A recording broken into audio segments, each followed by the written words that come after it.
नमस्कार दोस्तों। आज हम बात करने वाले हैं हमारे एक नए लेसन के बारे में जिसका नाम है फुटप्रिंट्स विदाउट फीट। पैरों के बिना पैरों के निशान। अब पैरों के बिना पैरों के निशान कैसे आ सकते हैं, इसी विषय में आपका सारा ये पार्ट है। और ये जो लेसन है उसमें एक व्यक्ति के बारे में बात बताई जाएगी जिसका नाम ग्रिफिन है। और वो एक साइंटिस्ट होता है, वैज्ञानिक, और ऐसी दवाई ढूंढ लेता है जिससे उसका शरीर पारदर्शी हो जाता है, ट्रांसपेरेंट हो जाता है। और इस खोज का वह दुरुपयोग करने लगता है दूसरों के पैसे चुराने में और दूसरों को तंग करने में। और आपका ये जो लेसन है इसके राइटर हैं एच.जी. वेल्स। तो आइए लेसन शुरू करते हैं।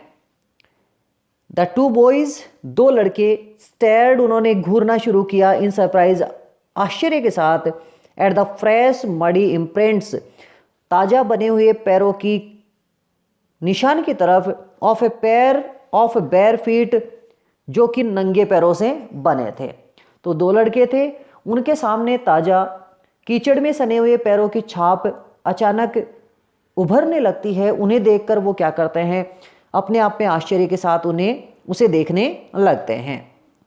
What was a bare footed man, एक नंगे पैर वाला व्यक्ति क्या डूइंग कर रहा था, ऑन द स्टेप्स, उन सीढ़ियों पर, ऑफ ए हाउस, जो किसी घर की है।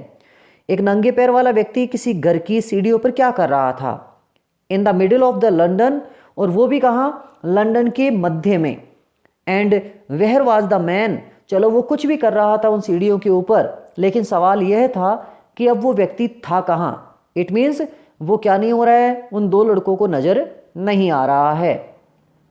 एज दे गेज्ड, जैसे उन्होंने उन पैरों की छाप को देखा, ए रिमार्केबल साइट, एक आश्चर्यजनक दृश्य, मैट देयर आइज, उनकी आंखों को और नजर आया। अब वो क्या था, ए फ्रेश फुटमार्क, एक ताजा पैर का निशान, अपीयर्ड फ्रॉम नोवेयर, पता नहीं कहाँ से वापस प्रकट हो गया। तो वो उस पहले वाले पैर के निशान को देख ही रहे थे, तभी अचानक एक दूसरे पैर का निशान और अचानक क्या हो जाता है, प्रकट हो जाता है। फर्दर फुटप्रिंट्स, और उस पैर के निशान के आगे आगे फुटप्रिंट्स फॉलोड, और भी पैर के निशान उन्हें नजर आने लगे, बार बार प्रदर्शित होने लगे, वन आफ्टर अनदर, एक पैर के बाद दूसरे पैर का निशान, डिसेंडिंग द स्टेप्स, और ये पैर के निशान थे उन सीढ़ियों से नीचे उतरते हुए, and progressing down the streets, और वो पैरों की छाप जो थी वो धीरे धीरे आगे बढ़ रही थी उस गली की तरफ। तो एक घर की सीढ़ियों से पैरों की छाप शुरू होती है, कीचड़ में सने हुए पैरों की छाप, और वो वहां से सीढ़ियों से उतरता हुआ गली की तरफ क्या हो जाता है, चला जाता है, या वो पैरों की छाप चली जाती है। द बॉयज, वो जो दो लड़के थे, फॉलोड, वो पीछा करने लगे, फैसिनेटेड, बहुत ही मंत्रमुग्ध होकर, अनटिल, उस समय तक, द मडी इंप्रेशंस, जब तक वो कीचड़ से भरे हुए पैरों की छाप, बिकेम फैंटियर एंड फैंटियर, और भी अधिक कम होने लगी और कम होने लगी, एंड एट लास्ट, और अंततः, डिसअपियर्ड ऑल टुगेदर, अंततः पूर्ण रूप से क्या हो जाता है, वो गायब हो जाते हैं। तो शुरुआत में पैरों की छाप कुछ अधिक ज़्यादा भारी थी, छपी हुई, क्योंकि वो ताज़ा थी, लेकिन जैसे जैसे व्यक्ति कोई भी था वो जब आगे से आगे अपने पैरों से बढ़ने लगा तो कीचड़ धीरे धीरे सूखने लगा या मिट्टी पर लगने लगा, और उसके पैरों से वो कीचड़ हटता गया, और आगे जाकर उसके जो पैर थे वो बिल्कुल धूमिल से लगने लगे थे। द एक्सप्लेनेशन, वह व्याख्या, ऑफ द मिस्ट्री, इस रहस्य की, वाज रियली सिंपल, ये वास्तव में सिंपल इनफ, अपने आप में साधारण थी। अब ये जो रहस्य था ना कि वो पैरों के निशान की छाप आ कहाँ से रहे हैं, तो ये बहुत ही सामान्य बात थी। क्या था, द बिविल्डर्ड बॉयज, वो जो अचंभित लड़के थे दोनों, हैड बीन फॉलोइंग, वो पीछा कर रहे थे, ए साइंटिस्ट, एक वैज्ञानिक का, हु हैड जस्ट डिस्कवर्ड, जिसने अभी अभी ये खोज कर लिया था, हाउ टू मेक, कि किस प्रकार से बनाया जाए, द ह्यूमन बॉडी, मानव के शरीर को, ट्रांसपेरेंट, कैसा, पारदर्शी। तो वो एक ऐसे साइंटिस्ट का पीछा कर रहे थे जिस साइंटिस्ट ने ऐसी दवाई खोज ली थी या ऐसा प्रयोग कर लिया था कि किस प्रकार से मनुष्य के शरीर को ट्रांसपेरेंट बनाया जाए या पारदर्शी बनाया जाए। अब वो साइंटिस्ट कौन था, वैज्ञानिक कौन था, ग्रिफिन द साइंटिस्ट। उस साइंटिस्ट का नाम था, वैज्ञानिक का, ग्रिफिन। आपको इस नाम को अच्छी तरह से याद रखना है, उसका नाम था Griffin. Had carried out experiment, उसने ऐसा एक प्रयोग किया, सफल प्रयोग, आफ्टर एक्सपेरिमेंट, और बाद में कई प्रयोग उसने किए, टू प्रूव, यह सिद्ध करने के लिए, दैट द ह्यूमन बॉडी, कि मानव का जो शरीर है, कुड बिकम इनविजिबल, क्या हो सकता है, वो अदृश्य बन सकता है। तो ग्रिफिन जो साइंटिस्ट था उसने बार बार अनेक प्रयोग किए ये दिखाने के लिए कि मनुष्य का जो शरीर है वो क्या हो सकता है, पारदर्शी या फिर अदृश्य बन सकता है। फाइनली अंततः ही स्वेलॉड सर्टन रेयर ड्रग्स, और अंततः उसने कुछ दुर्लभ निश्चित ऐसी दवाइयाँ गटक ली या निगल ली, एंड हिज बॉडी बिकेम, और उसका जो शरीर था वो बन गया, एज ट्रांसपेरेंट, उतना ही पारदर्शी, as a sheet of glass, जैसा कि कोई कांच होता है। तो कांच जिस प्रकार से पारदर्शी होता है जब तक उसके पीछे पॉलिश न की जाए, ऐसे ही पारदर्शी कांच के समान क्या हो गया, उस ग्रिफिन साइंटिस्ट का शरीर भी बन गया। उसके आर पार क्या किया जा सकता था, देखा जा सकता था। दो हालांकि it also remained as solid, हालांकि उसका शरीर उतना ही ताकतवर रहा, मजबूत रहा, एज ग्लास, जैसा ग्लास होता है। हालांकि कांच के आप आर पार तो देख सकते हैं, लेकिन कांच अपने आप में भारी भी होता है, ऐसा ही उसका शरीर भी रहा। ब्रिलियंट साइंटिस्ट, बहुत ही प्रतिभा संपन्न वैज्ञानिक, दो ही वाज हालांकि वो था। ग्रिफिन को बताया गया है कि वो अच्छा प्रतिभाशाली व्यक्ति था। ग्रिफिन वाज रेदर, हालांकि जो ग्रिफिन था, ए लॉलेस पर्सन, फिर भी कैसा था, एक कानून तोड़ने वाला व्यक्ति। हालांकि बुद्धिमत्ता तो अच्छी थी उसमें, लेकिन फिर भी वो कानून को नहीं मानता था, कानून तोड़ने वाला था। हिज लैंडलॉर्ड डिसलाइक्ड हिम, क्योंकि उसका जो मकान मालिक था, जिसके मकान में वो रहता था, वो उसको पसंद नहीं करता था।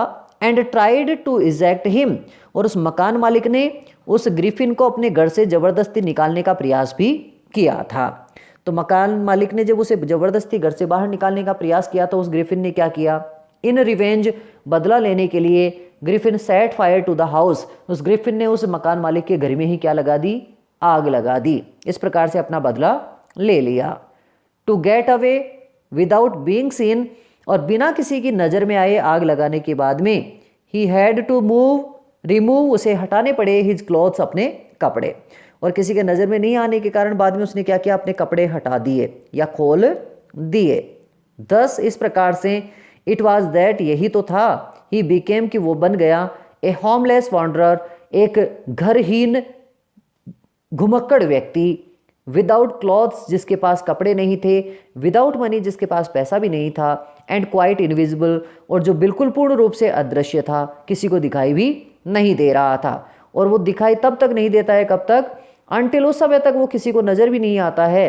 ही हैपन टू स्टेप, जब तक उसने कदम नहीं रख दिया, इन सम मड, किसी कीचड़ में, and left footprints as he walked, और जैसे जैसे वो आगे बढ़ता है तो उसके पैरों की छाप जो कीचड़ से सने हुए थे वो ज़मीन पर छोड़ता जाता है, और वो दोनों लड़के उन्हीं छाप को देखकर उसका पीछा करने लग जाते हैं।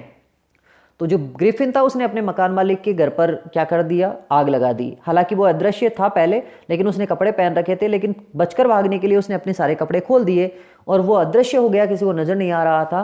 अंततः वो कीचड़ में क्या कर देता है, अपने कदम रख देता है, और कीचड़ की जो छाप थी पैरों की वो क्या हो जाती है, जमीन पर छपने लग जाती है, जिसे वो दोनों लड़के देखकर उसका पीछा करने लग जाते हैं। ही एस्केप्ड इजीली, वो आसानी से बच गया, एनफ, पर्याप्त रूप से, फ्रॉम द बॉयज, उन दोनों लड़कों से। हालांकि उन दोनों लड़कों से तो वो आसानी से बच गया। Who followed his footprints in London, जो कि लंदन में उसके पैरों की छापों की क्या कर रहे थे, वो पीछा कर रहे थे। दोनों लड़के उसके पैरों की छाप का पीछा कर रहे थे। बट हिज एडवेंचर्स, लेकिन उसके जो साहसपूर्ण कार्य थे, वर बाय नो मीन्स ओवर, अभी तक क्या नहीं हुए थे, इस प्रकार से खत्म नहीं हुए थे। मतलब अभी तो वो बहुत कारनामे करने वाला था। ही हैड चोजन, और उसने चुन लिया था, ए बैड टाइम, एक बुरा समय, ऑफ द ईयर, उस वर्ष का, टू वॉन्डर, भटकने के लिए, अबाउट लंदन, लंदन में, और वो भी विदाउट क्लॉथ्स, किन के, बिना कपड़ों के।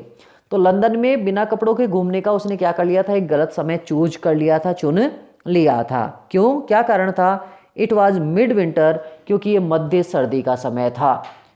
मध्य सर्दी का समय होने का तात्पर्य बहुत ज़्यादा सर्दी पड़ रही थी, और सर्दी में बिना कपड़ों के रहना अपने आप में क्या होता है, बहुत मुश्किल। द एयर, क्योंकि जो वातावरण था, हवा थी, वाज बिटरली कोल्ड, वो बहुत ज़्यादा ठंडी थी। And he could not do without clothes, और वो कपड़ों के बिना नहीं रह सकता था। इंस्टेड, इसके बजाय, of walking about the streets, कि वो गलियों में घूमे, इसके बजाय उसने क्या किया, ही डिसाइडेड, उसने निश्चय कर लिया, to slip into a big London store, एक लंदन में बड़ी सी दुकान में घुसने का, फॉर वार्म्थ, कि मैं वहाँ जाऊँगा और उस दुकान में किसी चीज़ की गर्मी प्राप्त कर लूँगा। तो गली में सर्दी में घूमने से अच्छा था कि उसने क्या किया, एक लंदन की बड़ी दुकान में जाकर कुछ गर्म वस्तुएं या चीज़ें प्राप्त करने का उसने क्या कर लिया, विचार बना लिया। क्लोजिंग टाइम अराइव्ड, दुकान के बंद होने का समय आ गया था। And as soon as the doors, और जैसे ही दरवाजे वर शट, दुकान के बंद हुए, ग्रिफिन वाज एबल, ग्रिफिन सक्षम हो गया, to give himself the pleasure, अपने आप को वो आनंद देने के लिए, ऑफ क्लोथ्स, जो कि कपड़ों का था, एंड फीडिंग, और खाना खाने का, हिमसेल्फ, अपने आप को, विदाउट रिगार्ड टू एक्सपेंस, बिना खर्चे की चिंता किए। तो वो तो अदृश्य था, उसे तो कोई देख नहीं सकता था। तो जैसे ही दुकान का दरवाजा बंद हुआ, वो दुकान के अंदर जाता है और अच्छे अच्छे कपड़े पहनता है और अच्छा अच्छा भोजन कर लेता है बिना किसी के खर्चे की चिंता किए। ही ब्रॉक ओपन द बॉक्सेज, उसने वहाँ पड़े बहुत सारे बक्से खोले, तोड़ दिए, एंड रैप पर्स, और साथ में बंधी हुई चीज़ें जो थी उनको खोला, एंड फिटेड हिमसेल्फ आउट, और उसने पहन लिए, विद वार्म क्लॉथ्स, कुछ गर्म कपड़े, स्वेटर वगैरह, कोट वगैरह उसने क्या कर लिया है, पहन लिए हैं। सून, जल्दी ही, विद शूज, उसने जूते पहन लिए, एन ओवरकोट, एक लंबा कोट पहन लिया, and a wide brimmed hat, और साथ में एक चौड़ी किनारे वाली टोपी भी क्या कर ली, पहन ली। और इस प्रकार से he became a fully dressed, वह पूर्ण रूप से कपड़े पहने हुए व्यक्ति बन गया, एंड विजिबल पर्सन, और जब उसने कपड़े पहन लिए हैं तो वो लोगों के सामने दृश्य भी हो सकता है, उसे लोग क्या कर सकते हैं, कपड़ों के रूप में देख भी सकते हैं। ऐसी ग्रिफिन की स्थिति हो गई है। इन द किचन, रसोई घर में, ऑफ द रेस्टोरेंट, उस भोजनालय का जो रसोई घर था उसमें, ही फाउंड कोल्ड मीट, उसे ठंडा मांस मिल गया, एंड कॉफ़ी, और कॉफ़ी मिल गई, and he followed up the meal, और उसने वो भोजन खत्म किया, विद स्वीट्स, अंत में मिठाई खाकर, एंड वाइन, और शराब पीकर, taken from the grocery store, जो उसने किसी पंसारी की दुकान से क्या कर ली थी, चुरा ली थी। तो उसने खाना खाया कोल्ड मीट का, और कॉफ़ी पी उसने, बाद में उसने थोड़ी बहुत मिठाई भी खाई, और अंततः क्या करता है, वो जो ग्रोसरी स्टोर था पंसारी की दुकान, उससे शराब लेता है, और शराब भी क्या कर लेता है, पी लेता है। फाइनली, अंततः, he settled down to sleep, वह गिर जाता है सोने के लिए, on a pile of quilts, कुछ रजाइयों के ढेर के ऊपर, और अंततः वो क्या करता है, रजाइयों के ढेर के ऊपर क्या हो जाता है, गिर जाता है सोने के लिए। ये कुछ कार्य थे जो ग्रिफिन ने गायब होने के बाद में किए हैं। इफ ओनली, केवल ग्रिफिन हैड मैनेज्ड, यदि ग्रिफिन व्यवस्था कर लेता, टू वेकअप, उठने की, इन गुड टाइम, समय पर, all might have been well, उसकी स्थिति अच्छी रहती, उसे कोई नुकसान नहीं होता। यदि अगले दिन ग्रिफिन सही समय पे उठ जाता ना, तो उसे कोई समस्या नहीं होती।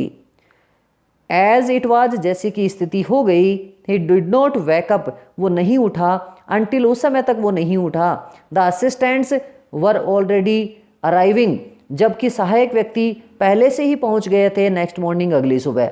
तो दुकान के अंदर वो तो आराम से सो रहा था, जबकि दूसरे दिन सुबह क्या होता है, जो उस दुकान के जो सहायक कर्मी थे वो जल्दी ही दुकान पर क्या हो जाते हैं, पहुंच जाते हैं।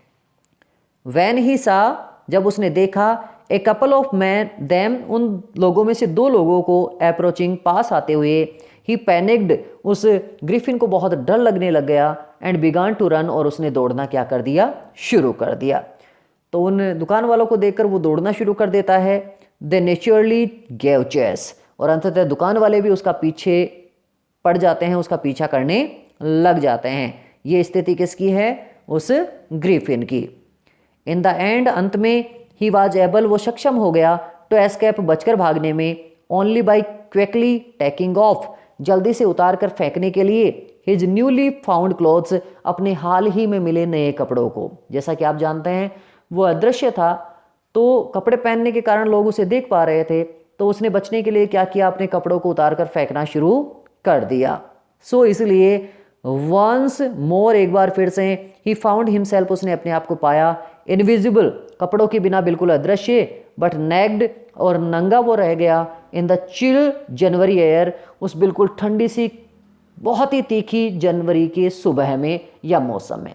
और जनवरी के मौसम में जबकि सर्दी बहुत ज़्यादा थी, उसने जब सारे कपड़े खोल दिए, फेंक दिए, तो वह अपने आप में अदृश्य हो गया और नंगा होकर क्या करने लगा, उस लंदन की गलियों में घूमने लगा। दिस टाइम, इस बार, ही डिसाइडेड, उसने निश्चय किया, टू ट्राई द स्टॉक, उस सामग्री का उपयोग करने का, ऑफ ए थिएट्रिकल कंपनी, जो एक नाटक कंपनी की थी, इन द होप, इस आशा से, of finding not only clothes, कि ना केवल उसे वहाँ पर कपड़े मिलेंगे, बट ऑल्सो समथिंग, कुछ ऐसी चीज़ भी मिल जाएगी, दैट वुड हाइड, जो छिपा लेगी, द एम्प्टी स्पेस, उस खाली जगह को, अबव ही शोल्डर्स, जो कि उसके कंधों के ऊपर है। तो अंततः वो ये सोचता है कि वो एक थिएट्रिकल कंपनी में जाएगा, नाटक कंपनी में, वहाँ जाकर कुछ ऐसी चीज़ें भी उसे मिल जाएंगी, जैसे कपड़े मिल जाएंगे और साथ में कुछ ऐसा कपड़ा भी मिल जाएगा जिससे वो अपने कंधों के ऊपर जो स्थान है, मतलब उसका जो चेहरा है और सिर है, उसे भी क्या कर लेगा, ढक लेगा। ऐसा विचार करके वो चला जाता है। शिवरिंग विद कोल्ड, हालांकि ठंड से बहुत ज़्यादा वो काँप रहा था। ही हरिड, वो जल्दी से चल पड़ा, टू ड्यूरी लेन, उस ड्यूरी लेन की तरफ, गली की तरफ, the centre of the theatre world, जो कि उस नाटक कंपनी का एक तरह का क्या था, मुख्य केंद्र था। तो ड्यूरी लेन की गली के आगे जो नाटक कंपनी थी उसका मुख्य केंद्र था, वो उसकी तरफ क्या हो जाता है, चला जाता है। हालांकि वो सर्दी के कारण बहुत कांप रहा था। ही सून फाउंड, उसे जल्दी ही मिल गई, ए सूटेबल शॉप, एक अच्छी सी उपयुक्त इस प्रकार की दुकान भी। ही मेड हिज वे, वह अपने रास्ते पर चल पड़ा, इनविजिबल, बिल्कुल अदृश्य होकर, अप स्टेयर्स, ऊपर की तरफ सीढ़ियों से, and came out a little letter, और थोड़े समय बाद में वो वापस आता है, वियरिंग बैंडेजेस, कुछ पट्टियाँ बांधकर, अराउंड हिज फॉरहेड, अपने सिर के ऊपर। और एक नाटक कंपनी की दुकान में घुस जाता है, बाद में वहाँ पर कुछ कपड़े और साथ में अपने सिर पर कुछ बैंडेज बांधकर वो क्या होता है, उस दुकान से बाहर निकलता है। इसके अलावा डार्क ग्लासेज, उसने काला चश्मा भी अपने सिर पर लगा रखा था, सिर का तात्पर्य आंखों पर लगा रखा था। फॉल्स नोज, एक नकली नाक भी लगा रखी है। बिग बुजी साइड विस्कर्स, और एक लंबी साइड वाली जो लंबी मूछें होती हैं वो भी उसने नकली लगा रखी है। एंड ए लार्ज हैट, और उसने एक लंबी टोपी भी लगा रखी है। इस प्रकार से उसने अपने कंधों के सारे ऊपर जो हिस्सा था उसे क्या कर लिया है, ढक लिया है। इस प्रकार से जब वो अनेक चीज़ों से अपने शरीर को ढक लेता है तो उसके बाद क्या होता है, to escape without being seen, बिना किसी की नज़र में आए, ही कैलसली अटैक्ड, उसने बेदर्दी से आक्रमण कर दिया, चोट पहुंचा दी, द शॉपकीपर, उस दुकानदार के ऊपर, फ्रॉम बिहाइंड, पीछे से, और बचकर भागने के लिए दुकानदार को पीछे से उसने जोर से मारा। आफ्टर, इसके बाद में, विच, उसको, ही रॉब्ड हिम, उसने उसे लूट लिया, with of all the money, सारे पैसे को, ही कुड फाइंड, जो उसे उसकी जेब में या फिर दुकान में मिला। तो उस दुकान से वापस भागने के लिए, बचकर भागने के लिए उसने उस दुकानदार के पीछे से मारा, उसके पास जितना पैसा था वो सारा क्या कर लिया, उससे लूट लिया। ईगर टू गेट अवे, उत्सुक था बचकर भागने के लिए, फ्रॉम क्राउडेड लंदन, उस भीड़ भाड़ वाले लंदन इलाके से। ही टुक ए ट्रेन, उसने एक ट्रेन पकड़ ली, टू द विलेज, जो एक गांव में उसे ले जाती थी, ऑफ इपिंग, जो कि इपिंग गांव नाम का था। और एक ट्रेन वो पकड़ लेता है जो उसे इपिंग गांव में क्या कर रही थी, ले जा रही थी, उसमें वो बैठ जाता है। वेयर ही बुक्ड, जहाँ पर उसने बुक कर लिए थे, 2 रूम्स, 2 कमरे, एट द लोकल इन, वहाँ के स्थानीय इन में, इनका तात्पर्य होता है धर्मशाला। तो इपिंग गांव के धर्मशाला में उसने पहले से ही 2 कमरे क्या कर रखे थे, बुक कर रखे थे। द अराइवल, पहुंचना, ऑफ ए स्ट्रेंजर, एक अजनबी आदमी का, एट द इन, उस धर्मशाला में, इन विंटर, और वो भी सर्दियों में, वाज इन एनी केस, किसी भी स्थिति में, एन अनयूजुअल इवेंट, एक अजीब घटना थी।